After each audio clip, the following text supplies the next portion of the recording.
반갑습니다. 오늘도 여러분들께 스포츠 정보를 알려드리는 토토시즌입니다. 구독과 좋아요는 저에게 큰 힘이 됩니다. 구독과 좋아요 한 번씩 눌러주시면 감사하겠습니다. 조합픽은 영상의 댓글에 기재해두었습니다. 그럼 바로 분석 시작하도록 하겠습니다. 첫 번째 경기는 카이라트와 올림피아코스입니다. 카이라트 알마티는 4-2-3-1 구조에서 더블 볼란치가 수비라인 바로 앞을 보호하며 하프 스페이스를 닫아두는 안정적 빌드업을 추구하지만 호르지니와 그로미코를 활용한 전진 전개가 한번 느려지면 상대가 라인을 정리할 시간을 허용하는 문제가 반복되고, 특히 박스 앞에서 볼만 바라보는 수비 습관 때문에 세컨드 패스 한 번에 마크가 풀리며 갑작스러운 실점 위험이 생성되는 약점이 뚜렷합니다. 타팔로프가 1차 차단과 세컨볼 경합에 꾸준히 개입하긴 하지만 미드필드와 최후방 사이 간격이 벌어지는 순간에는 그 혼자서 커버할 수 있는 공간이 지나치게 넓어져 구조적 취약점이 그대로 노출됩니다. 반면 올림피아코스는 같은 4-2-3-1 구조라도 모우자키티스의 박스투박스 움직임을 활용해 중앙과 하프 스페이스를 수직적으로 관통하는 강한 압박 탈출 및 전진 패턴을 보유하고 있으며, 그가 라인 사이를 직접 파고들어 수비 일선을 끊어놓으면 마르틴스가 곧바로 전환 패스를 때려 측면과 중앙을 동시에 열어주는 입체적 전개가 가능해 상대 수비를 여러 층위에서 흔들어 놓습니다. 여기에 엘카비가 박스 안에서 니어와 파 지점을 번갈아 공략하며 라인 브레이킹 타이밍을 잡아 들어오는 움직임이 뛰어나 모우자키티스의 침투 패스 혹은 컷백 루트와 결합하는 순간 단숨에 박스 안에서 고품질의 마무리 장면이 만들어지는 구조적 강점이 살아납니다. 특히 카이라트 알마티는 공격 전환 속도가 느린 편이라 올림피아코스의 중원 압박을 한번 넘겨도 상대 수비가 재정렬하는 시간을 허용하게 되고, 후반으로 갈수록 이 간격 문제가 더욱 커져 더블 볼란치 앞뒤에 넓은 공간이 생기면서 모우자키티스와 엘카비가 공략할 통로가 점차 뚜렷해질 가능성이 높습니다. 홈 이점을 감안해 카이라트 알마티가 전반 초반 어느 정도 버티는 흐름을 만들 수는 있겠지만, 시간이 지날수록 라인 사이 활용 능력과 전환 속도에서 두 팀의 차이가 드러나고, 특히 박스 앞에서의 집중력과 세컨드볼 대처 면에서는 올림피아코스가 한 수 위의 완성도를 보여줄 가능성이 큽니다. 결국 이 경기는 이름값보다 실제 전술적 상성과 구조적 강점이 결과를 좌우할 가능성이 크고, 라인 간격이 흔들리는 순간마다 중앙과 박스 근처를 집요하게 찌를 수 있는 올림피아코스가 전체 흐름을 가져갈 여지가 더 뚜렷합니다. 올림피아코스의 승리와 오버를 추천드리는 경기입니다. 두 번째 경기는 인터밀란과 리버풀입니다. 인터밀란은 3-5-2 구조 아래에서 중앙 밀도를 유지하며 양쪽 윙백으로 폭을 넓혀 안정적인 빌드업과 전환 템포를 동시에 가져가는 팀으로, 라우타로는 반박자 빠른 마무리와 박스 안 위치 선정으로 작은 찬스도 득점으로 연결하는 날카로운 스트라이커이고, 튀랑은 하프 스페이스와 측면을 넘나드는 스프린트로 상대 수비 라인을 계속 뒤로 밀어넣으며, 바렐라는 왕복이 강한 박스 투 박스 움직임으로 압박과 탈압박, 오버래핑까지 모두 책임져 중원에서 템포를 적극적으로 조율합니다. 안정적인 중앙 수비와 세밀한 세트피스 루틴까지 더해져 한번 리드를 잡으면 흐름을 쉽게 내주지 않는 완성도 높은 축구가 유지되고 있습니다. 반면 리버풀은 4-2-3-1을 사용하지만 전방과 중원의 압박 라인이 따로 움직이며 구조적 균열이 반복되고, 에키티케와 각포가 라인 사이에서 움직임을 가져가도 빌드업이 흔들리면서 장점을 살리지 못하고, 소보슬러이는 본래의 활동량과 킥 능력을 분산된 역할 속에서 충분히 발휘하지 못하며, 더블 볼란치 역시 전진 패스 각도가 열리지 않아 템포가 끊기는 흐름이 이어지고 있습니다. 여기에 팀 분위기도 가라앉아 있어 실점 후 재정비 능력이 떨어지고, 세트피스 수비에서 마킹 전환이 늦어지는 문제까지 겹치며 경기 흐름을 스스로 무너뜨리는 장면이 자주 나타납니다.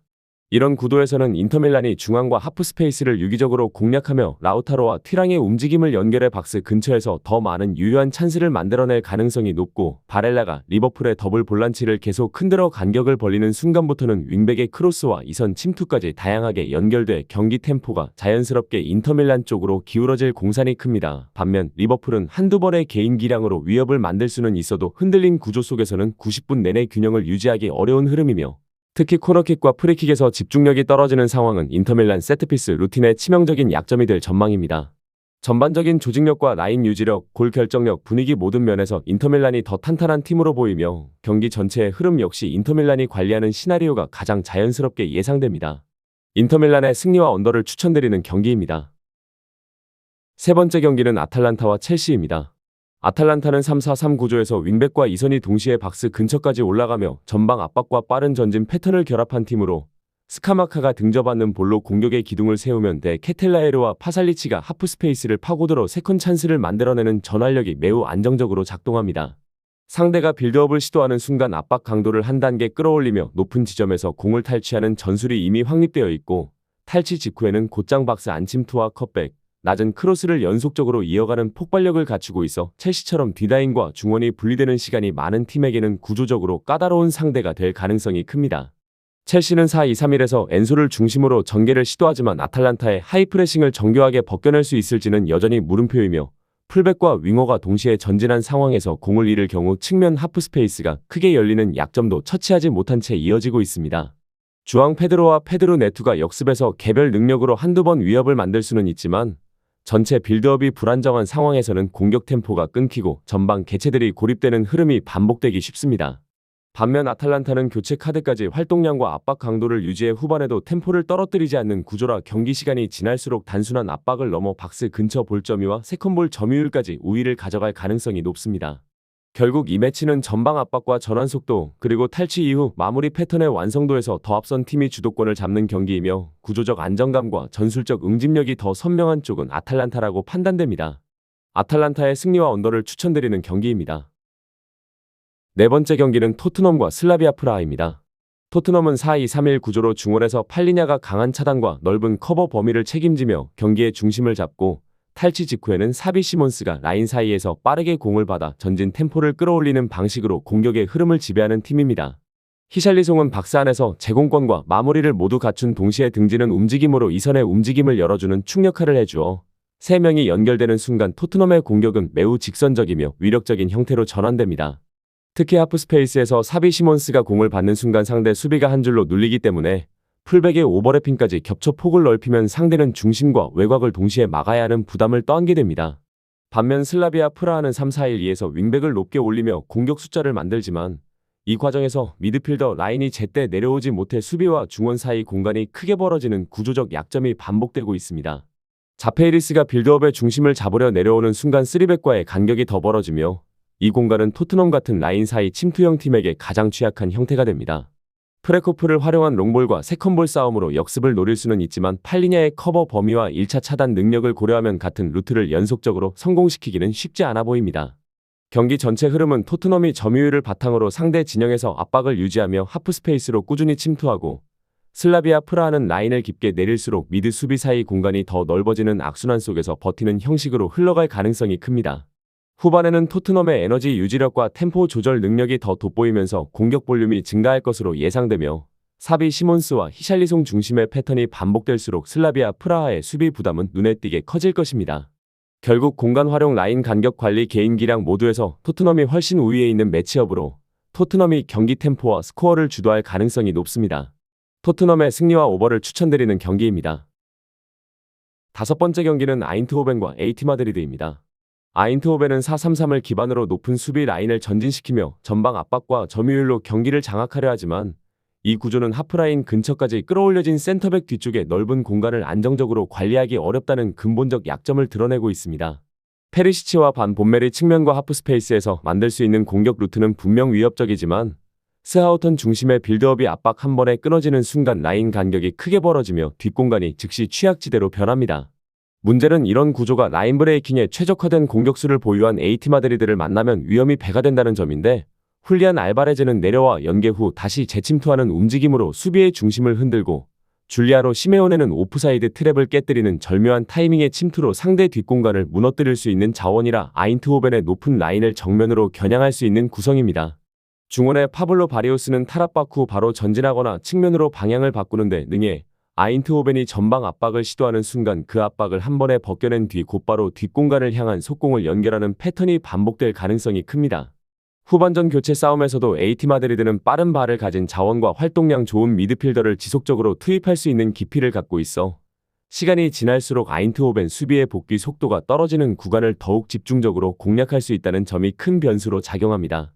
결국 이 경기는 아인트호벤의 공격적 라인 설정이 양날의 검이 되는 흐름 속에서 AT 마드리드의 라인 브레이킹과 빠른 전환이 구조적으로 더 큰 효율을 내는 구도로 흘러갈 가능성이 높으며, 전체적인 전술 완성도와 전환 속도, 후반 체력 관리까지 종합하면 AT 마드리드가 경기 주도권과 결정력에서 우위에 설 그림이 자연스럽게 예상됩니다.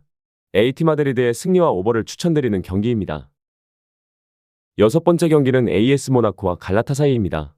AS 모나코는 3-4-3을 바탕으로 골로빈이 빌드업의 중심을 잡아 좌우 스윙 패스를 반복하며 갈라타사라이 중원을 흔드는 구조를 가져갈 가능성이 크고, 이 과정에서 만들어지는 포켓 공간을 향해 발로군이 직선적인 뒷공간 침투를 가져가며 최전방에서 수비 라인의 균형을 무너뜨리는 장면이 자주 나올 수 있습니다.